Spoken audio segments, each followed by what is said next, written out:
Pretty sure he's got that puck. He can put that up somewhere in his mantle as well, because again, after having been out of the action for so long, getting dinged up earlier in the season, comes through with the big goal here tonight.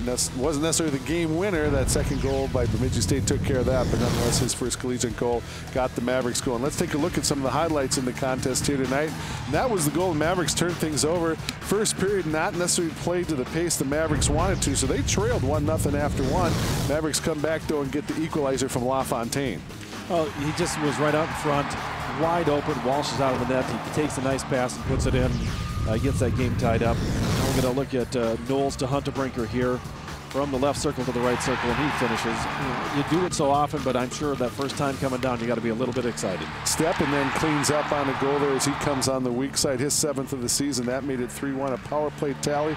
Mavericks also come back with Lurkey's goal. That was a big goal. At the time, that was a very big goal because it gave the Mavericks a 3-goal lead, but Ward makes it 4-2, and then the Mavericks finish it off right here.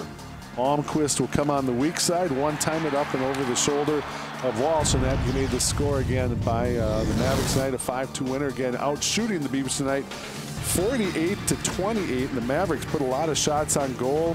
Also took a lot of shots. We talked about throughout the contest, the Beavers doing a great job defensively, but the Mavericks, the patience that we talked about with Coach Hastings before the game, Mavericks easily could have got a little discombobulated after first struggling, and even though they outshot the Beavers, but they kind of hung with their game on the night, and again, that patience pays off, and they get the 5-2 win. You were frustrated. I was frustrated, but the players weren't. Ferris State with a win tonight, 7-1. Michigan Tech over Huntsville, 4-1. Lake Superior State 5-3 over Alaska Anchorage. Wisconsin leading the Gophers 2-1 in the third. Denver and St. Cloud 2-2 in overtime. Colorado and Minnesota Duluth 2-2, and that is in overtime as well. Also, Michigan State and Ohio State a final in overtime, in North Dakota over UNO 4-2 tonight. Standings down. They really don't change at all for the Mavericks and Ferris State. The Mavericks keep pace and down 2. But again, as we talked about with the Mavericks kind of keeping pace with Ferris State, you know, we haven't done the math up here necessarily, but you can kind of tell for the most part, Dan, that the Mavericks, with a sweep tomorrow night, given the fact number of games remaining, you know, they might not necessarily finish in the top 2, but we do know as far as getting that home ice advantage, you want to be top 4 in the Mavericks. Again, that's the importance of the game tomorrow night. Granted, if you look at the rest of the games, you have Alaska Anchorage, Alabama Huntsville coming up and some other teams. But the Mavericks need to get the win tomorrow night. And our save of the game, Huggins had made a couple of big saves in the power play earlier, but he gets a little help here from Sean Flanagan to keep that puck out of the net. And this is huge at the time. The Mavericks had a 2-goal lead. That makes it a 1-goal lead. If that one goes in, but Flanagan dives in there with his stick and does what a good defender does. We thank Edward Jones for the save of the game. We thank Sean Flanagan for his contribution to that save of the game as well. I think at this point, Dan, doesn't sound like we could play of the game. We could go with Huntebrinker. Obviously, some big points tonight here for LaFontaine. Leitner with a couple.